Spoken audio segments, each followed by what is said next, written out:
தென்றல் ஆடியோ நாவல் சேனலுக்கு உங்கள் அனைவரையும் அன்புடன் வரவேற்கிறேன். இதோ கதையின் ஆரம்பம். பெட்ரூமுக்குள் ஏசியின் குளிர் உறைந்து கொண்டிருந்தது. மித்ரா கட்டிலில் அமர்ந்து ஒரு புத்தகத்தை படித்து கொண்டிருந்தாள். அவள் அணிந்திருந்த மெல்லிய பருத்தி இரவு உடை அவளது சிம்பிளான அழகை இன்னும் கூடுதலாக காட்டியது. அப்போது கதவு திறக்கப்படும் சத்தம் கேட்டது. சித்தார்த் உள்ளே நுழைந்தான். அவனது கருப்பு நிற கோட் கையில் இருந்தது. சட்டையின் முதல் 2 பட்டன்கள் கழற்றப்பட்டு அவனது அகன்ற நெஞ்சு பகுதி லேசாக தெரிந்தது. நாள் முழுக்க ஆஃபீஸில் உழைத்த களைப்பு அவனது முகத்தில் இருந்தாலும் அவனது பார்வையில் எப்போதும் இருக்கும் அந்த கம்பீரமும் கண்டிப்பும் குறையவில்லை. மித்ராவிற்கும் சித்தார்த்திற்கும் கல்யாணமாகி 6 மாத காலங்கள் ஆகிவிட்டது. இருந்தும் இவர்களுக்கிடையில் ஒரு பெரிய மௌனச்சுவர் எழும்பியிருந்தது. ஏனெனில் இருவரும் அவர்களின் குடும்ப கட்டாயத்தால் தான் கல்யாணம் செய்து கொண்டனர். இருந்தாலும் இருவருக்கும் இடையில் ஒரு ஈர்ப்பு உள்ளது. ஆனால் ஈகோவின் காரணமாக இருவருக்கும் இடையில் எந்த ஒரு நெருக்கமும் இதுவரை நடந்ததில்லை. மித்ராவின் மனதில் சித்தார்த்திற்கு தன் மீது எந்த ஒரு ஈர்ப்பும் இல்லை. அவனுக்கு பிஸ்னஸ் மட்டும்தான் உயிர் என்ற ஒரு எண்ணம் அவளது மனதில் இருந்தது. சித்தார்த் தன் கோட்டை கலற்றி நாற்காலியில் போட்டுவிட்டு மெதுவாக மித்ராவை ஏறிட்டு பார்த்தான்.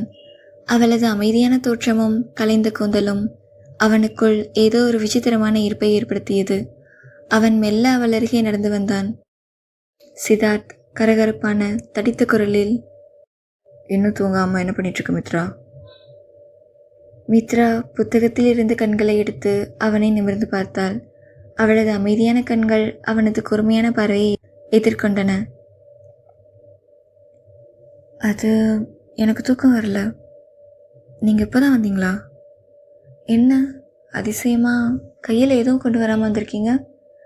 எப்போவுமே லேப்டாப்போ இல்லை ஏதாச்சும் ஒரு ஃபைலோ தானே கொண்டு வருவீங்க என்று நக்கலாக கேட்க, சித்தார்த் கட்டிலின் ஓரத்தில் அவளுக்கு மிக அருகில் வந்து நின்றான். அவன் அருகில் வந்ததும் அவனது பிரெஞ்சு வாசனை திரவியத்தின் மனம் மித்ராவின் சுவாசத்திற்குள் நுழைந்தது. அவளது இதயம் லேசாக வேகமெடுத்தது.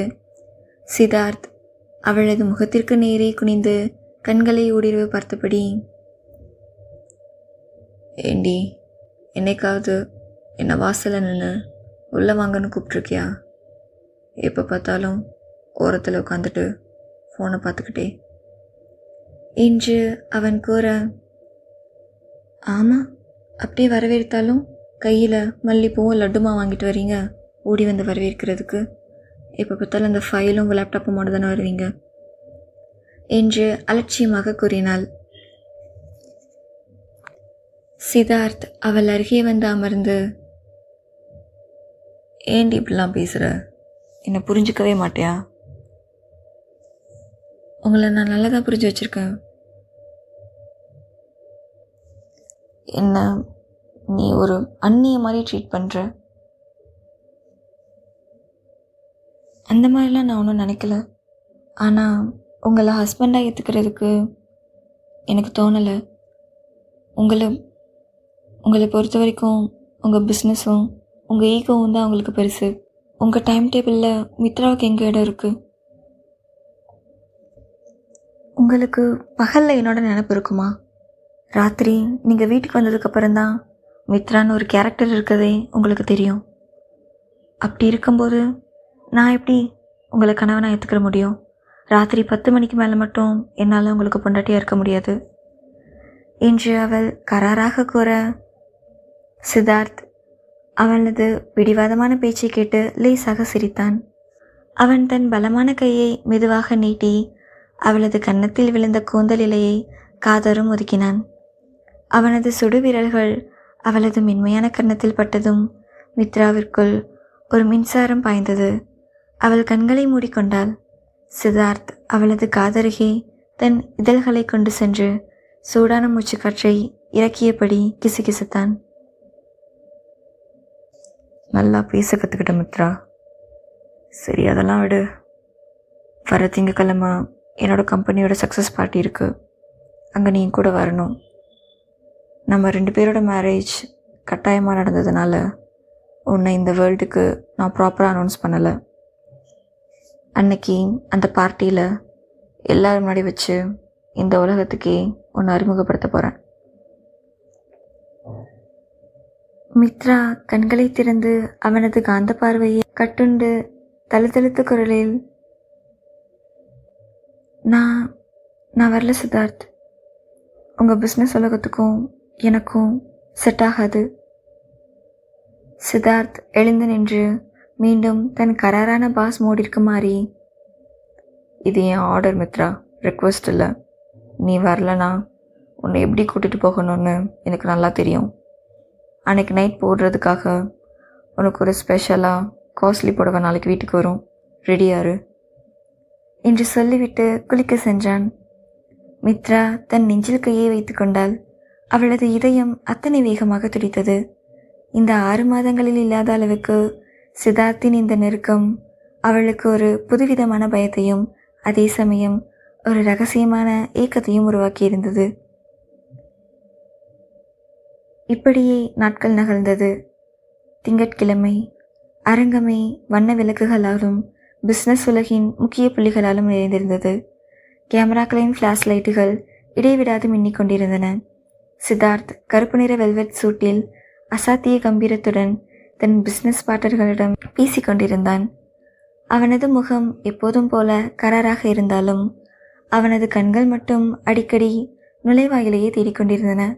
சட்டென அரங்கத்தின் மெயின் கதவுகளை திறக்கப்பட்டு அங்கே நுழைந்தாள் மித்ரா. சித்தார்த் அவளுக்காக தேர்ந்தெடுத்து அனுப்பிய அந்த நள்ளிரவு கருப்பு நிற நெட்டட் டிசைனர் புடவை அவளது உடலோடு கச்சிதமாக ஒட்டியிருந்தது. அதன் மெல்லிய துணி அவளது இடுப்பு வளைவுகளை எடுப்பாக காட்டியது. ஸ்லீவ்லெஸ் பிளவுஸும் கழுத்தில் அணிந்திருந்த ஒற்றை டைமண்ட் நெக்லஸும் அவளது அழகை இன்னும் பேரழகாக மாற்றியிருந்தது.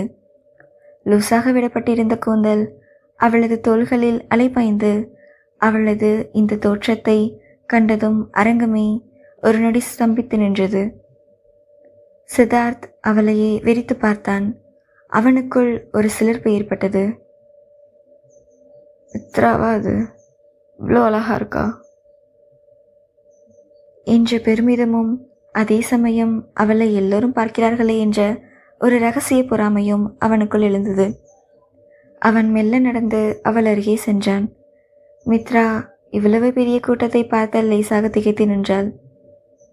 மித்ரா குரலை தாழ்த்தி பதட்டமாக, சித்தார்த், எல்லாரும் ஏன் என்னையே பார்க்குறாங்க? இந்த புடவை ரொம்ப ஓவராக இருக்கா என்ன? சித்தார்த் அவளது காதருகே குனிந்து அவளது சுவாசத்தை உறிஞ்சியபடி ரகசியமான குரலில், இல்லை மித்ரா, நீ அவ்வளோ அழகா இருக்க, அதான் எல்லாரும் உன்னையே பார்க்குறாங்க. அவன் பேசிக்கொண்டே தன் பலமான கையை அவளது மெல்லிய இடுப்பில் வைத்தான். புடவையின் மெல்லிய துணியை தாண்டி அவனது சுடுவிரல்கள் அவளது இடுப்புச் சதையில் பட்டதும் மித்ரா அதிர்ச்சியில் லேசாக துள்ளி அவனது மார்போடு சாய்ந்தாள். மித்ரா கோபமும் நடுக்கமும் கலந்த குரலில், ஹலோ மிஸ்டர், கையிடுங்க, எவ்வளோ பேர் முன்னாடி என்ன பண்ணிகிட்ருக்கீங்க? சித்தார்த் அவளது இடுப்பின் பிடியை இன்னும் இறுக்கி தன் பக்கமாக இழுத்தபடி, நீ என் பொண்டாட்டி மித்ரா, உன்னை என் பக்கத்தில் வச்சுக்க எனக்கு முழு உரிமையும் இருக்குது, அமைதியாக என் கூடவா என்று சொல்லி அவளை தன் கட்டுப்பாட்டுக்குள் கொண்டு வந்தான். அப்போது சித்தார்த்தின் முக்கிய பிஸ்னஸ் எதிரியான ராஜீவ் கையில் மது கிளாஸுடன் அவர்கள் முன்னால் வந்து நின்றான். அவனது கண்கள் மித்ராவை ஒரு தப்பான பார்வையோடு மேய்ந்தன. ஹே சித்தார்த், கம்பெனி சக்ஸஸை விட உன் சாய்ஸ் செம்மையாக இருக்கே. எவ்வளோ அழகான பொண்ணு, எப்படி இத்தனை நாள் வீட்டுக்குள்ளேயே ஒழிச்சு வச்சுருந்த என்று சொல்லி மித்ராவிற்கு கை கழுக்க தன் கையை நீட்டினான். Hello Mitra, I'm Rajeev. ராஜீவின் அந்த பார்வையும் பேச்சும் மித்ராவிற்கு பயங்கரமான அசௌகரியத்தை கொடுத்தது. அவள் கை கழுக்க தயங்கி பின்வாங்கினாள். அடுத்த நொடி சித்தார்த்தின் கண்கள் சிவந்தன. அவனது தாடைகள் கோபத்தில் இறுகின. ராஜீவ் நீட்டிய கையை தன் கைகளால் பலமாக பற்றி இறுக்கினான் சித்தார்த். அவனது இரும்பு பிடியில் ராஜீவின் முகம் சுருங்கியது. சித்தார்த் கரகரப்பான எச்சரிக்கும் குரலில், ராஜீவ், லிமிட்ஸ் தெரிஞ்சு பேசு. உன்னோட இந்த திருட்டு பார்வை என் பிஸ்னஸில் வேணால் நடக்கலாம், ஆனால் என் பொண்டாட்டி மேலே பட்டா உன்னோட இந்த 2 கண்ணும் உன்கிட்ட இருக்காது. கையெடு என்று அவனது கையை தூக்கி எறிந்தான். அங்கிருந்தவர்கள் அனைவரும் சித்தார்த்தின் அந்த பொசசிவ் வெறியைக் கண்டு மிரண்டு போயினர். அவர்களுக்கு மட்டுமல்ல, மித்ராவிற்கும் அது ஆச்சரியத்தையே தந்தது. ராஜீவ் அவமானத்தில் அங்கிருந்து நகர்ந்தான். சித்தார்த்துடனே மித்ராவின் கையை பிடித்து இழுத்துக்கொண்டு பார்ட்டியை விட்டு பாதிலேயே தன் காரை நோக்கி நடந்தான். அவனது வேகம் மித்ராவை மிரள வைத்தது. இருவரும் அந்த பென்ஹவுஸ் பங்களாவிற்கு சென்றனர். பெட்ரூமிற்குள் நுழைந்ததும் சித்தார்த் கதவை வேகமாக லாக் செய்தான். அவனது கோபமும் அவளின் மேல் அவனுக்கு இருக்கும் பொசசிவ் குணமும் அவனுக்குள் தீயாய் எரிந்தது. மித்ரா பயத்துடன் பின்வாங்கி, சித்தார்த், என்னாச்சு உங்களுக்கு? அங்கே ஏன் அப்படி கோவப்பட்டீங்க? இப்போ ஏன் இப்படி முறைச்சிட்ருக்கீங்க என்ன? சித்தார்த் தன் கோட்டை கலற்றி எறிந்துவிட்டு சட்டையின் பட்டன்களை கலற்றியபடி அவளை நோக்கி நெருங்கி வந்தான்.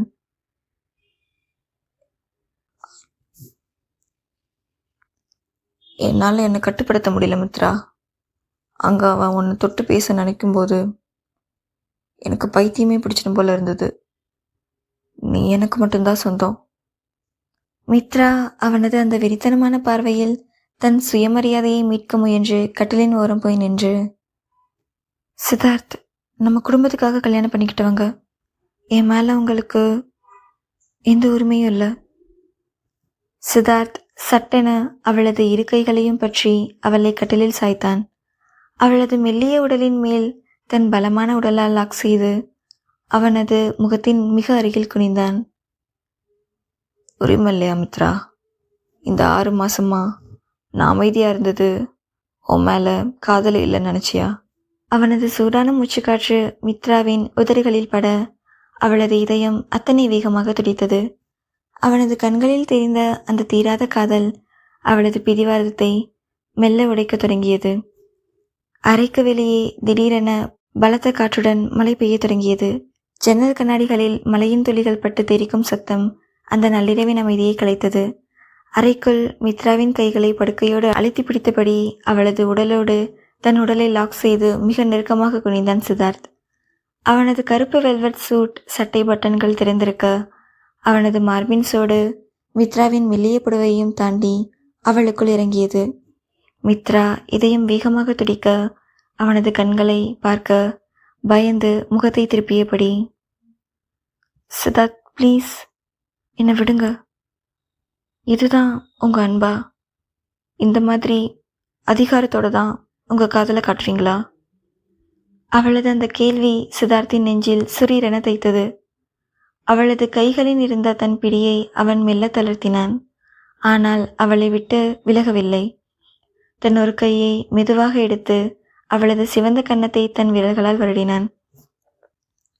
அவனது கரடுமுரடான விரல்களின் ஸ்பரிசத்தில் மித்ராவுக்கு ஒரு சுகமான நடுக்கம் பரவியது.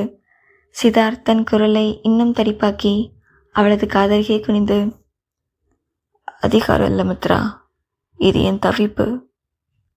6 மாசமா நீ என் கூடவே இருக்க. ஒரே ரூமில் ஒரே பெட்டில் இருக்கோம். ஆனால் ஒரு அந்நிய மாதிரி நான் தள்ளியே நிற்கிறேன்.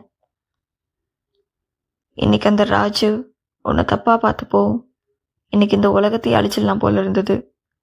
ஏன்னா நீ என் உயிர் மித்ரா.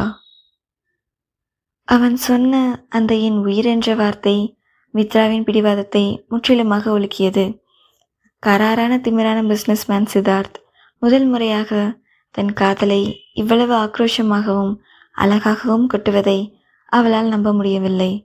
அவளது கண்கள் லேசாக கலங்கின.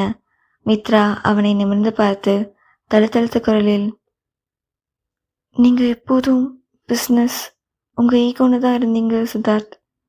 எனக்கு பயமாக இருந்தது. நீங்கள் என்ன நிஜமாவே விரும்புகிறீங்களா, இல்லை நான் இந்த வீட்டுக்கு வந்த ஒரு பொருளாக பார்க்குறீங்களான்னு எனக்கு தெரியல. சித்தார்த் அவளது கலங்கிய கண்களை பார்த்து இதயம் முருகி தன் முகத்தை இன்னும் அவள் அருகே கொண்டு சென்றான். என்ன பொருளாவா? உன் அனுமதி இல்லாமல் உன் விரலை கூட பிடிக்காம தள்ளி இருந்தேன். அது என் பயம் இல்லை மித்ரா, உன் மேலே நான் வச்சிருக்க மரியாதை. ஆனால் இனிமே என்னால் தள்ளி இருக்க முடியாது. அவன் பேசி முடித்த அடுத்த நொடி ஜன்னலுக்கு வெளியே ஒரு பெரிய மின்னல் வெட்டி அறைக்குள் இருந்த விளக்குகள் அனைத்தும் அணைந்தது. அறை முழுக்க முற்றிலும் இருள் சூழ்ந்தது. இருட்டை கண்டதும் மித்ராவுக்குள் இருந்த பயம் சட்டென எகிறியது. அவள் தன்னிச்சையாக தன் இரு கைகளையும் சித்தார்த்தின் இடையே கட்டிக்கொண்டு அவனது அகன்ற மார்பில் தன் முகத்தை புதைத்தாள். மித்ரா பயத்தில் நடுங்கும் குரலில், சித்தார்த், என்னை விட்டு போயிடாதீங்க. சித்தார்த் ஒரு மெல்லிய புன்னகையுடன் அவளது மெல்லிய இடுப்பை தன் பலமான கரங்களால் வளைத்து பிடித்து அவளை தன்னோடு இன்னும் இறுக்கமாக இழுத்து கொண்டான். அந்த இருட்டின் மலையின் சத்தத்திற்கு நடுவே இருவரின் இதய துடிப்பும் ஒரே சீராக ஒலிக்கத் தொடங்கியது. சித்தார்த் அவளது கூந்தலின் வாசனையை தன் சுவாசத்திற்குள் இழுத்தபடி தடித்த குரலில் கிசுகிசுத்தான். நான் உன்னை விட்டு எங்கேயும் போக மாட்டேன் மித்ரா. இந்த இருட்டில், இந்த மலையில் நீ என் கஸ்டடியில் மட்டும் இல்லை, என் இதயத்துக்குள்ளேயும் உன்னை முழுசாக லாக் பண்ணி வச்சிட்டேன். அவன் மெதுவாக அவளது முகத்தை நிமிர்த்தினான். இருட்டிலும் அவளது இதழ்களின் ஈரம் அவனுக்கு தெளிவாக தெரிந்தது. மெல்ல குனிந்தவன் அவளது கீழ் உதட்டில் தன் ஆழமான காதலும் காமமும் கலந்த முத்தத்தை பதித்தான். மித்ரா இந்த முறை அவனிடமிருந்து பின்வாங்கவில்லை. அவளது கைகள் அவனது கூந்தலுக்குள் நுழைந்தது. அவனை இன்னும் தனக்கு அருகில் இழுத்து கொண்டன. 6 மாத கால மௌனம் அந்த ஒரு முத்தத்தில் உருகி போனது. வெளியே மழை தீவிரமாக பெய்து கொண்டிருக்க அறைக்குள் இருவருக்கும் இருந்த காதல் தீ அணையாமல் இருந்து கொண்டிருந்தது. இந்த ஸ்டோரியோட நெக்ஸ்ட் எபிசோட் சீக்கிரமே நம்ம சேனல் அப்லோட் ஆயிரும். மறக்காமல் நம்ம சேனலை சப்ஸ்கிரைப் பண்ணி வச்சுக்கோங்க. இந்த கதையோட நெக்ஸ்ட் எபிசோடில் உங்களை வந்து சந்திக்கும் வரை உங்களிடமிருந்து விடைபெறுவது நான் மாயா. நன்றி.